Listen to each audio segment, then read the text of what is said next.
श्री गणेशाय नमः। भगवान गणेश जी सबकी मनोकामनाएं पूर्ण करे। आज हम अनंत चतुर्दशी का महत्व, गणपति जी का विसर्जन की पूजा और विधि का श्रवण करेंगे। अनंत चतुर्दशी का व्रत भाद्रव मास की शुक्ल पक्ष की 14 को मनाया जाता है। कई जगह पर इस व्रत को अनंत चौदस के नाम से भी जाना जाता है। धार्मिक मान्यताओं के अनुसार अनंत सूत्र को बांधने और व्रत रखने से व्यक्ति की कई प्रकार की बाधाओं से मुक्ति हो जाती है। यह व्रत विशेष रूप से भगवान विष्णु को प्रसन्न करने के लिए किया जाता है। इस व्रत को करने से भगवान विष्णु जी का आशीर्वाद प्राप्त होता है। अनंत चतुर्दशी का पूर्ण लाभ लेने के लिए लोग व्रत के सभी नियमों को बहुत ही ध्यान से और संयम से मानते हुए पूरा करते हैं। कहते हैं कि इस दिन व्रत रखने से घर की नकारात्मक ऊर्जा सकारात्मक ऊर्जा में बदल जाती है और घर की खुशहाली का कारण बनती है। अनंत चतुर्दशी का महत्व। देश भर में यह पर्व बहुत ही धूमधाम से मनाया जाता है और हिंदू पुराणों में तो इसका काफी ज्यादा महत्व है। इस दिन गणेश विसर्जन भी किया जाता है। अनंत चतुर्दशी के दिन ही गणेश उत्सव का अंत होता है। इस दिन भगवान विष्णु के अनंत रूप की पूजा की जाती है। अनंत चौदस का व्रत रखना काफी फलदायी माना जाता है। इस पर्व के अनुसार इस दिन अनंत सूत्र बांधा जाता है। यह अनंत सूत्र कपड़े सूतिया रेशम का बना हुआ होता है। विधि पूर्वक पूजा करने के बाद यह सूत्र लोग अपने बाजू पर बांध लेते हैं। महिलाएं अपने बाएं हाथ पर जबकि पुरुष अपने दाएं हाथ पर अनंत सूत्र बांधते हैं। अनंत सूत्र बांधते वक्त वह अपने परिवार की दीर्घ आयु और अनंत जीवन की कामना करते हैं। धार्मिक मान्यताओं के अनुसार इस सूत्र को बांधने से सभी प्रकार की समस्याएं खत्म हो जाती हैं और जीवन में खुशियों का आगमन होता है। अनंत चतुर्दशी से जुड़ी हुई कथा। पुराणों के अनुसार यह कथा महाभारत काल से जुड़ी हुई है और यह कथा युधिष्ठिर से संबंधित है। कथा के अनुसार पांडवों के राज्यहीन होने के बाद श्री कृष्ण ने उन्हें अनंत चतुर्दशी का व्रत रखने का सुझाव दिया। इसके बाद पांडवों ने हर हाल में राज्य वापस पाने के लिए व्रत करने के लिए सोचा, परंतु उनके मन में कई प्रश्न थे जिनका उत्तर उन्होंने श्री कृष्ण से पूछा, जैसे कि यह अनंत कौन है और इसका व्रत क्यों करना है। उत्तर देते हुए श्री कृष्ण ने कहा कि श्री हरि के स्वरूप को ही अनंत कहा जाता है और यदि उनका व्रत रखा जाए तो ऐसा करने से जिंदगी में आने वाले सारे संकट खत्म हो जाते हैं। इस पर्व से एक और कथा प्रचलित है। उस कथा के अनुसार सुमंत नामक का एक विशिष्ट गोत्र ब्राह्मण इसी नगरी में रहता था। उनका विवाह महर्षि भृगु की पुत्री दीक्षा से हुआ। इन दोनों की संतान का नाम सुशीला था।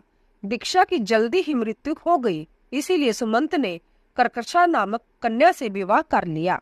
उन्होंने अपनी पुत्री का विवाह कौंड्य मुनि से करवाया, परंतु कर्कशा के क्रोध के चलते सुशीला एकदम साधनहीन हो गई और वह अपने पति के साथ जब एक नदी पर पहुंची तो उसने कुछ महिलाओं को व्रत करते हुए देखा।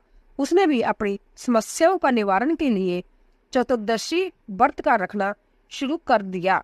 इस तरह व्रत रखने के बाद उसकी सभी मनोकामनाएं पूर्ण हो गई। अनंत चतुर्दशी के दिन गणपति जी का विसर्जन होता है तथा गणेश जी का विसर्जन किया जाता है। इसके पीछे भी एक पौराणिक कथा है। कथा के अनुसार जिस दिन वेद व्यास जी ने महाभारत लिखने के लिए गणेश जी को महाभारत की कथा सुनानी शुरू की थी, उस दिन भाद्र शुक्ल चतुर्दशी थी। कथा सुनाते समय वेद व्यास जी ने आंखें बंद कर ली थी और गणेश जी को लगातार 10 दिनों तक वह कथा सुनाते रहे।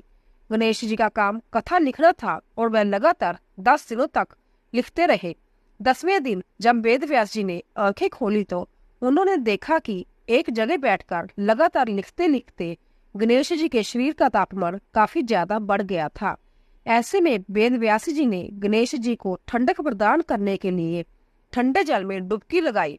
डुबकी लगाने के लिए वह उन्हें अलकनंदा और सरस्वती नदी के संगम पर ले गए। जिस दिन उन्होंने गणेश जी को डुबकी लगवाई उस दिन अनंत चतुर्दशी का दिन था। यही वजह है कि अनंत चतुर्दशी के दिन गणेश चतुर्थी का अंत होता है और इस दिन गणेश जी का विसर्जन किया जाता है। आंतरिक विषयों पर आधारित ग्रंथों के अनुसार गणेश जी की स्थापना मनोकामना अनुसार करनी होती है और 10 दिनों तक लगातार साधना करने के बाद उनका विसर्जन किया जाए तो इससे मनोवांछित फल प्राप्त होते हैं। अनंत चतुर्दशी की पूजा विधि। इस दिन सुबह जल्दी उठकर स्नान किया जाता है। स्नान करने के बाद गर्भ के मंदिर में दीप जलाए जाते हैं। इसके बाद देवी देवताओं का गंगा जल से अभिषेक किया जाता है। कई लोग इस दिन व्रत भी रखते हैं। गणेश पूजा में सबसे पहले गणेश जी का प्रतीक चिन्ह स्वास्तिक बनाने के लिए बाद पहले गणेश जी की पूजा की जाती है और इसके बाद भगवान विष्णु की पूजा की जाती है। भगवान गणेश को सिंदूर लगाया जाता है और मान्यताओं के अनुसार दुर्वा घास चढ़ाई जाती है। भगवान विष्णु को फूल और तुलसी अर्पित किए जाते हैं। इसके बाद गणेश जी और भगवान विष्णु को भोग लगाया जाता है तथा गणेश जी को लड्डू का भोग लगाया जाता है। इस दिन इस बात का विशेष रूप से ध्यान रखा जाता है कि भगवान को सिर्फ सात्विक चीजों का ही भोग लगाया जाए और भगवान विष्णु के भोग में तुलसी जी को शामिल किया जाए। मान्यता है कि बिना तुलसी के भगवान विष्णु को भोग ग्रहण नहीं करते।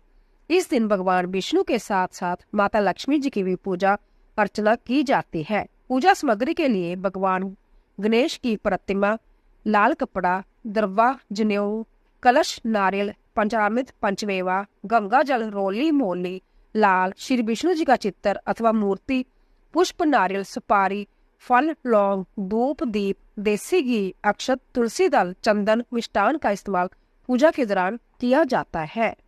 बोलो विष्णु भगवान की जय।